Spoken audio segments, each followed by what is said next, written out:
So as you can see, I took time to clean up my shop before I got started with the next step in this. But the next step is to drill for where the underlever will go through the action and into the main body of it. And you can see I did some real basic layout lines on this just to give me a reference point. And then you can see I put the mill vise back on my mill table, and it's clamped in, the action's clamped in upside down, and I got real lucky with this. Usually I have a set of jacks that I use to level this up so that everything stays, perfectly level and perpendicular and true and all that. But this time I got lucky, and these blocks happen to be just the right height. So I've got this overhanging end, well supported over here.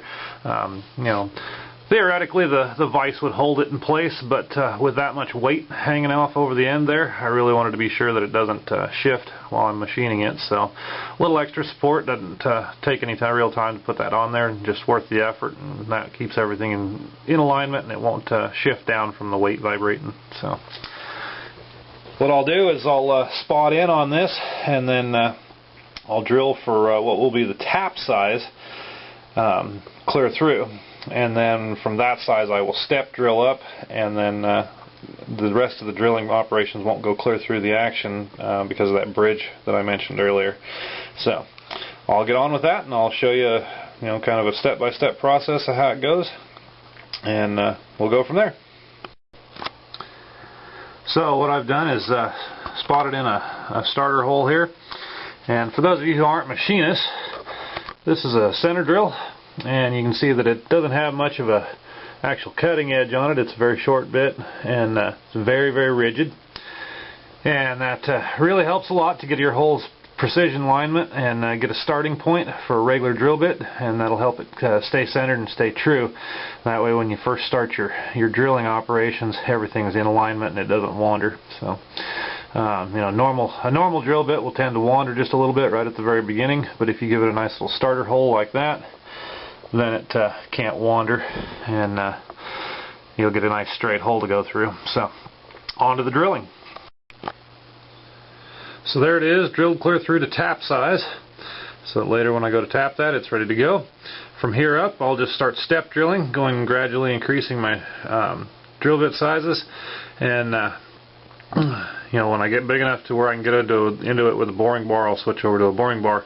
Like I said, the drill bit's not going to run all the way through this time. It's going to stop to depth, and I'll do that by precision measuring tools. I'll measure to depth with the machine itself and the tools I've got. So here we go. So here you can see where I've step drilled it out to 3/4 of an inch. Very last thing I did was take a 3/4 inch end mill in there and clean up the bottom of the hole. That way it doesn't have the angle of the drill bit on it. It has a flat bottom to it. You can see that I also left my dial indicator up here. This is how I've been measuring depth, was off of that quill for, take a 0 point off the top and then go down 750 thousandths to get a 3/4 inch deep hole. The reason I use a dial indicator instead of just relying on the machine marks on like the Z axis is they just aren't accurate enough. The machine marks, on the handles just don't have the precision to do this kind of work really. You always want to use a actual dedicated measuring tool to get your actual measurements. So you can see how that setup is made. This is as big as I need to go with drilling, so I'll step up now to the boring bar, and I'll take it out to finished diameter and depth with the boring bar. And there we have it. Boring's all done. Got a 1 inch hole that's 3/4 of an inch deep. Turned out pretty nice. Total time on this from layout, setup, and drilling, milling, and boring is about 4 hours. Well, there we have it. The double and the single. Both of the underlever recesses are bored into depth and to the right diameter. Tomorrow I will start in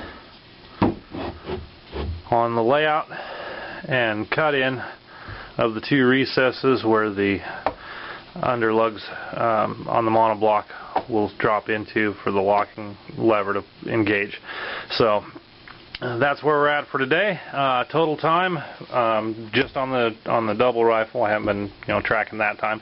Total time to date on the machine time is about 44 hours. It's starting to add up little by little. It's getting done. Look forward to add another update tomorrow or the next day.